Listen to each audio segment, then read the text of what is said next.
Alhamdulillah Rabbil Alamin wa bihi nasta'in wa ala umuri dunya waddin wassalatu wassalamu ala sayyidil mursalin Sayyidina Muhammadin wa ala alihi wa sahbihi ajma'in, amma ba'd.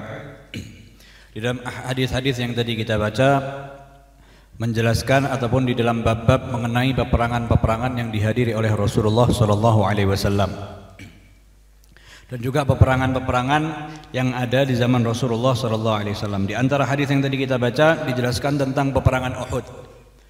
Di dalam hadis tersebut dijelaskan tentang salah satu peristiwa yang dialami oleh salah satu sahabat Rasulullah sallallahu alaihi wasallam yang bernama Mus'ab bin Umair. Yang ketika itu diriwayatkan oleh Abdurrahman bin Auf. Beliau Abdurrahman bin Auf ketika itu didatangkan makanan, dihidangkan makanan-makanan yang sangat banyak sekali. Ketika itu beliau dalam keadaan berpuasa.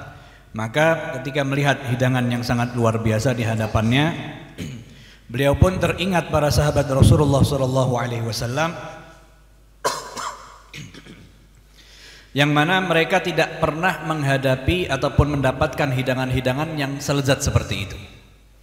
Beliau teringat salah satu sahabat Rasulullah sallallahu alaihi wasallam yang terbunuh di peristiwa peperangan Uhud, yaitu Mus'ab bin Umair. Yang mana beliau jelaskan qutila Mus'ab bin Umairin wa huwa khairun minni. Terbunuh Mus'ab bin Umair di dalam peperangan Uhud tersebut, dan beliau adalah orang yang lebih mulia daripada diriku, yang lebih baik daripada diriku. Beliau, kisah ceritanya ketika beliau wafat terbunuh di dalam peperangan Uhud, kuffina fi burbatin. Beliau dikafani dengan satu kain kafan ataupun satu kain yang mana in ghuttiya ra'suhu badat rijlahu wa in ghuttiya rijlahu bada ra'suh.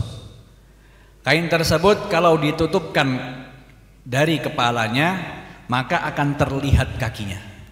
Dalam arti kainnya tidak cukup untuk menyelimuti ataupun menutup seluruh tubuh Mus'ab bin Umair. Wa in ghuttiya rijlahu badat ra'suh bada ra'suh. Kalau ditutup dari kakinya maka kepalanya akan terlihat. Maka di sini beliau menceritakan bahwa Mus'ab bin Umair itu lebih mulia daripada diriku.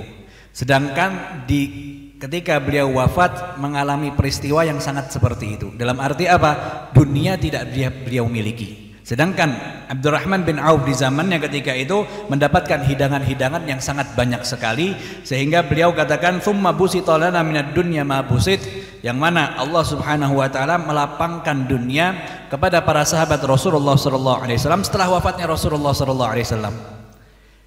Au qala utina minad dunya ma utina wa qad khashina an takuna hasanatuna ujjilat lana. Abdurrahman bin Auf ini takut bahwa kebaikan ataupun kelapangan yang beliau dapatkan yang tidak didapatkan oleh para sahabat terdahulu ini menunjukkan bahwa kebaikan-kebaikannya telah dibalas oleh Allah Subhanahu wa taala di dunia, sehingga nanti di akhirat tidak ada kebaikan lagi untuk mereka semua.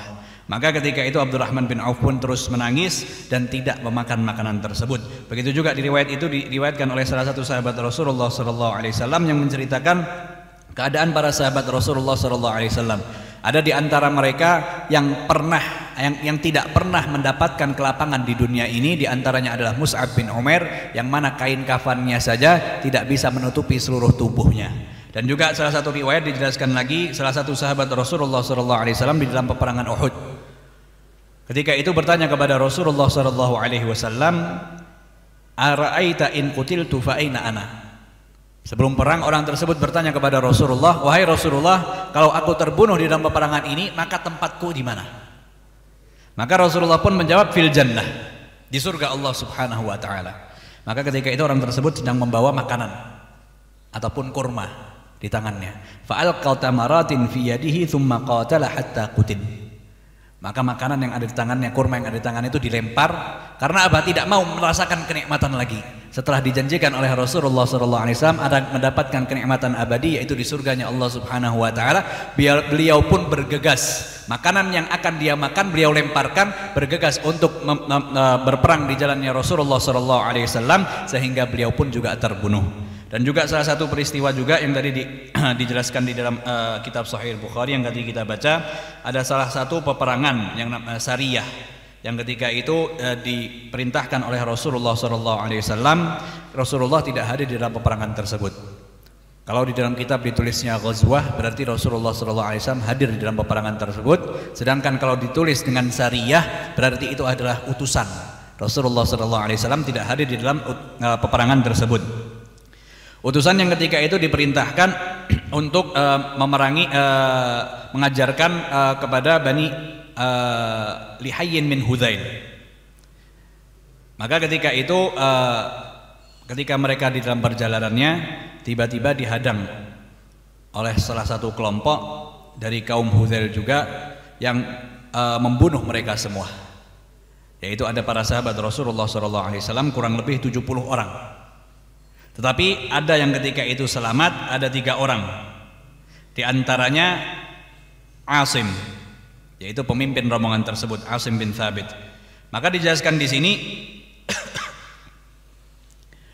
Asim ini, fa amma ana fala anzilu fi dhimmati kafirin Allahumma akhbir anna nabiyyaka faqatalahum hatta qutila Asiman fi sab'ati nafarin bin Nabli. Di antara kelompok tersebut ada di antara mereka yang tidak memerangi 100 pemanah tadi yang menghadang mereka semua. Karena penghadang tersebut mengatakan kalau kalian melawan kalian akan terbunuh, kalau kalian tidak maka kalian akan aman. Tapi Asim pemimpin tersebut tidak mau mendapatkan keamanan dari orang-orang kufar. Sehingga beliau pun menolak dan juga terbunuh di dalam sariyah tersebut. Dan yang tersisa adalah Khubayb, Zaid, dan juga ada salah satu orang lagi, 3 orang. Maka dijelaskan di sini tentang cerita Sayyidina Khubayb yang ketika itu diambil oleh 100 orang tersebut sehingga dijual di kota Mekah. Yang membeli Khubayb ketika itu salah satu keluarganya dari Banu Harith bin Amr, yang mana Khubayb di dalam peperangan Badar ketika itu membunuh ayah mereka. Dibelinya Khubayb bukan akan dijadikan budak, tetapi akan dibunuh oleh mereka semua, pembalasan untuk ayah yang ketika itu dibunuh oleh Khubayb di dalam peperangan Badar tersebut. Maka ditawanlah Sayyidina Khubayb ketika itu di antara mereka, di tengah ataupun di rumah mereka. Maka perempuan ataupun istri dari kelompok tersebut menceritakan tentang ceritanya Khubayb ketika ditawan di rumahnya. Ketika itu Khubayb sempat meminjam silet ataupun untuk menggunting ataupun pisau untuk menggunting rambutnya. Maka ketika dipinjamkan itu semua, dipinjamkan silet ataupun gunting tersebut, tiba-tiba salah satu anak perempuannya mendekati Khubayb. Ketika itu Khubayb sedang diikat di salah satu tempat. Maka melihat hal seperti itu, Khubayb di tangannya ada gunting yang mau saja kalau dia mau lepas dari tawanan tersebut bisa saja menawan putrinya yang tadi menghampiri Khubayb. Tapi Khubayb tidak melakukan itu. Melihat bahwa ibundanya ketika itu melihat dalam keadaan ketakutan. Disangkanya Khubayb akan membunuh anak tersebut ataupun menjadikan tawanan oleh Khubayb tersebut. Tetapi Khubayb mengatakan kepada ibunda tersebut, atakhshaina an aqtulah, apakah engkau takut wahai perempuan aku membunuh anak ini? Maka Khubayb pun mengatakan, ma kuntu li'af'ala dzalika insyaallah, aku tidak akan membunuh anak tersebut. Dan perempuan ini menceritakan kejadian Khubayb ketika ditawan di rumahnya, ma ra'aitu asiran qattu khairan min Khubayb, aku tidak pernah melihat tawanan lebih baik daripada Khubayb ini. Ketika ada kesempatan untuk melarikan diri tadi tidak mau. Dan dijelaskan pula, laqad ra'aituhu ya'kulu min qitfi 'inabin wa ma bi Makkah yauma idzin thamaratun wa innahu lamuthiqun fil hadid. Aku pernah melihat Khubayb ketika ditawan, terikat ketika itu dengan besi. Aku melihat dirinya makan buah anggur. Sedangkan di kota Mekah tidak ada buah anggur. Dan posisi Khubayb ketika itu sedang terikat. Yang mendatangkan rezeki tersebut adalah Allah Subhanahu wa taala. Maka perempuan tersebut mengatakan, wa ma kana illa rizqun razaqahullah. Dan itu adalah rezeki untuk Khubayb yang dalam keadaan tertawan dan juga terikat, dia bisa makan anggur, dan sedangkan di kota Mekah seluruhnya tidak ada buah tersebut. Dan juga tadi diceritakan juga tentang salah satu peperangan yang dihadiri oleh Rasulullah SAW dan juga para sahabatnya, yaitu peperangan Khandaq. Ketika Rasulullah SAW memerintahkan para sahabatnya untuk menggali parit di sekeliling kota Madinah Al-Munawwarah untuk menghadang kaum musyrikin dan juga sekutunya yang ketika itu ingin menyerbu kota Al-Madinah Al-Munawwarah. Di dalam peperangan tersebut, para sahabat Rasulullah SAW sebelumnya tersibukkan untuk menggali parit tersebut, yang mana galiannya sangat besar sekali dan juga sangat dalam sekali. Dijelaskan di situ ketika mereka semua dalam keadaan capek, mereka semua dalam keadaan susah payah, Rasulullah SAW berdoa kepada Allah Subhanahu wa taala. Beliau katakan, Allahumma innal aisha aishul akhirah faghfir lil ansari wal muhajirah. Ya Allah, bahwa kenikmatan yang abadi, kehidupan yang abadi, yang nikmat adalah kehidupan kelak di akhirat. Dan Rasulullah SAW pun memintakan ampun kepada kaum Ansar dan juga Muhajirin.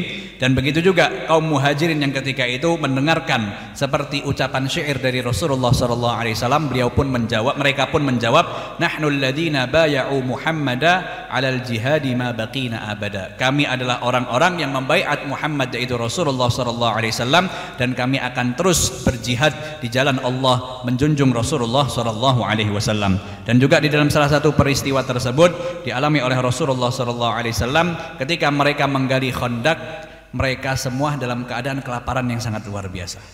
Dijelaskan di situ bahwa 3 hari 3 malam Rasulullah dan juga para sahabatnya tidak makan makanan sedikit pun. Maka Sayyidina Jabir yang meriwayatkan hadis tersebut, ketika melihat di dalam hafar Khandaq, ketika mereka menggali parit, melihat Rasulullah SAW dalam keadaan kelaparan luar biasa. Dijelaskan di situ ketika itu ada salah satu batu Qudiyah yang ketika itu menghalangi para sahabat untuk menggali parit tersebut. Batu yang sangat besar dan juga keras. Mereka pun mendatangi Rasulullah SAW menyampaikan bahwa ada batu yang besar tidak bisa kita hancurkan. Maka ketika itu Rasulullah pun berdiri dan terlihat di perutnya ada ikatan batu mengganjal kelaparan. Maka Sayyidina Jabir ketika itu melihat, maka beliau pun meminta izin kepada Rasulullah SAW untuk masuk ke kota Madinah, yang mana tujuannya untuk mencari makanan untuk Rasulullah SAW. Maka Jabir pun mendatangi rumahnya, mengatakan kepada istrinya bahwa aku melihat Rasulullah SAW dalam keadaan kelaparan yang sangat luar biasa. Apakah kita ini memiliki makanan yang bisa kita berikan, hidangkan kepada Rasulullah SAW? Maka istri tersebut mengatakan, fihi sa'un min sya'ir walana buhaimatun dajinun fadzabahtuha. Kami memiliki gandum yang sedikit saja, mungkin 3 kilo ataupun sedikit, dan juga ada hewan ternak yang kecil yang bisa disembelih dan juga bisa mereka makan. Maka dijelaskan di situ istrinya pun memasak masakan dan juga menyembelih hewan tersebut, dan Sayyidina Jabir pun menghampiri Rasulullah SAW. Istrinya mengatakan kepada Sayyidina Jabir sebelum Sayyidina Jabir pergi, jangan engkau katakan ini di hadapan seluruh para sahabat Rasulullah SAW. Bisikkanlah jamuan ini kepada Rasulullah SAW supaya yang datang Rasulullah hanya beberapa orang saja, karena makanannya tidak cukup untuk seluruhnya. Maka faji'tuhu fasarartuhu, aku mendatangi Rasulullah SAW dan aku bisikkan kepada Rasulullah, wahai Rasulullah, kami sudah menyembelih hewan ternak dan juga kami sudah memasak gandum. Hanya masakannya sedikit, cukup untuk 2 sampai 4 orang saja. Maka Rasulullah SAW pun di dalam riwayat yang lain menanyakan kepada Sayyidina Jabir, berapa makanan yang engkau hidangkan? Jelaskan oleh Sayyidina Jabir, ada hewan ternak yang kecil dan juga beberapa gandum saja, berapa kilo gandum saja. Maka ketika itu Rasulullah melihat dan juga mengatakan kepada Sayyidina Jabir, kathirun thayyib, itu adalah makanan yang banyak. Maka Rasulullah SAW pun menyerukan kepada para sahabat yang ketika itu sedang menggali parit, ya ahlul khandaq inna Jabiran qad sana'a su'ran fahayya halabikum. Wahai ahlul Khandaq, para sahabat yang ketika itu sedang tersibukkan untuk menggali Khandaq ataupun menggali parit tersebut, Rasulullah meneriakkan bahwa Sayyidina Jabir telah menjamu kalian semua, maka datanglah kalian semua. Maka mendengar hal seperti itu, Sayyidina Jabir pun juga bingung. Beliau pun bergegas ingin menyampaikan kabar tersebut kepada istrinya supaya istrinya tidak kaget dan juga tidak marah kepada Sayyidina Jabir, bahwa Sayyidina Jabir sudah membisikkan kepada Rasulullah, tapi Rasulullah justru mengundang seluruh para sahabat Rasulullah SAW. Maka sampainya di rumah, Sayyidina Jabir menyampaikan bahwa celaka kita semua, Rasulullah menjamu seluruh para sahabat Rasulullah SAW ketika itu. Maka perempuan ini adalah perempuan yang sangat luar biasa. Apa yang dikatakan istri Sayyidina Jabir, Rasulullah menanyakan engkau tentang makanan yang kita punya. Maka Sayyidina Jabir mengatakan, iya, Rasulullah menanyakan apa yang kita punya. Maka istri tersebut mengatakan berarti Rasulullah lebih mengetahui daripada kita. Rasulullah tahu makanannya sedikit, tapi Rasulullah menjamu seluruh para sahabat Rasulullah SAW. Maka Rasulullah pun mendatangi rumah Sayyidina Jabir dan mengatakan kepada istrinya, jangan engkau ambil makanan tersebut, Rasulullah lah yang akan mengambil makanan-makanan tersebut. Sehingga Rasulullah memerintahkan para sahabat sedikit demi sedikit untuk masuk ke rumah Jabir memakan jamuan dari Sayyidina Jabir tersebut. Maka Sayyidina Jabir menceritakan di sini bahwa Rasulullah SAW memotong roti tersebut dan memberikan lauknya kepada para sahabat satu demi satu, berapa kelompok demi kelompok, sampai dijelaskan di sini wahum alfun. Yang masuk ke rumah Sayyidina Jabir ketika itu sedikit demi sedikit sampai 1000 orang. Mereka semua makan dan mereka semua kenyang. Dan dijelaskan lagi oleh Sayyidina Jabir, fa uqsimu billahi laqad akalu hatta tarakuh. Mereka semua seluruhnya makan. Dan mereka pun meninggalkan makanan tersebut. Artinya apa? Mereka sudah kenyang. Wan harafu wa inna burmatana la taghittu kamahi wa inna ajinana la yughbazu kamahu. Sedangkan lauk yang ketika itu dimasak masih tetap seperti itu. Tidak berubah. Tidak berubah sedikit pun, tidak kurang sedikit pun, dan juga khubuz ataupun roti yang ketika itu dimasak tidak kurang sedikit pun. Maka di situ Rasulullah SAW pun memerintahkan kepada Sayyidina Jabir untuk makan dari makanan tersebut, dan juga memerintahkan kepada Sayyidina Jabir dan juga keluarganya untuk membagikan kepada penghuni kota Madinah. Karena ketika itu mereka semua dalam keadaan kelaparan. Mereka yang menggali Khandaq, menggali parit tersebut 3 hari 3 malam tidak makan. Tapi berkat jamuan Sayyidina Jabir ketika itu, dan juga ketika diberkati oleh Rasulullah SAW makanan tersebut, mereka semua para sahabat Rasulullah SAW bisa makan dalam keadaan kenyang dan masih sisa, sehingga dibagikan oleh penghuni kota Madinah Munawwarah ketika itu. Wallahu a'lam.